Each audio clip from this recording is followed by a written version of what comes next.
Role role. नमस्कार, मी विजय चव्हाण, तहसीलदार अंबड.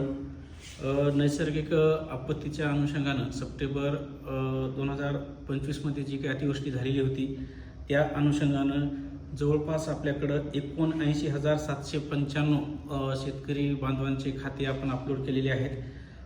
त्यापैकी 74,925 जे आहे हे 2 हेक्टरपर्यंत म्हणजे NDRFचे खाते आपण अपलोड केलेले आहेत.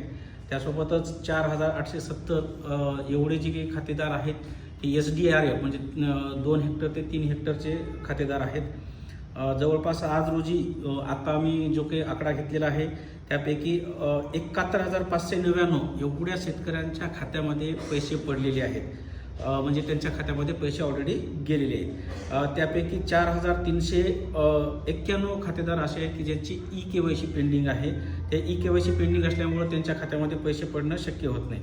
त्यानंतर 2,138 खातेदार असे आहेत की ज्यांच्या खात्यामध्ये ऑलरेडी EKYC कंप्लीट आहे, फक्त पैसे पडणं बाकी आहे. ते पैसे पुढच्या काही दिवसातच त्यांच्या खात्यामध्ये पडणार आहे. त्यानंतर 442 खातेदार असे आहेत की त्यांचे वेगवेगळ्या कारणास्तव पेमेंट रिजेक्ट झालेलं आहे. त्याची यादी आम्ही तलाठ्याकडे दिलेली आहे. तलाठ्याकडे जाऊन आपण ते दुरुस्त तात्काळ करून घ्यायचे आहे.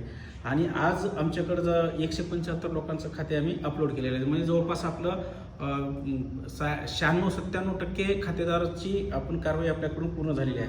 त्याचबरोबर आपण काही पशुधन राहिलेले होते आपल्याकडं ज्यांचे PM वगैरे उशिरा आलेले आहेत. तसे 14 पशुधनाच्या खात्यामध्ये आपण आज 14 मालकांना पशुधनाच्या मालकाच्या खात्यावरती 3,32,000 एवढी रक्कम आपण वर्ग केलेली आहे. त्याचबरोबर 4 शेतकरी आत्महत्याची प्रकरणं होते त्यांच्यासुद्धा खात्यामध्ये आपण डायरेक्ट DPTद्वारे आपण वर्ग केलेले आहे. शेतकऱ्यांची जी काही याद्या आहेत त्या सर्व याद्या आपण प्रत्येक गावामध्ये अपलोड ग्रुपवर टाकत आहोत. कोणत्याही शेतकऱ्यांनी या ठिकाणी येऊन विनाकारण बेजार व्हायचं नाही.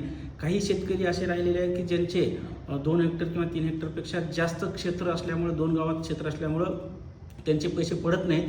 अशा खातेदारांनी आपल्या तलाट्याकडे जायचं आणि त्याच्यामध्ये दुरुस्ती करून घ्यायची आहे. धन्यवाद.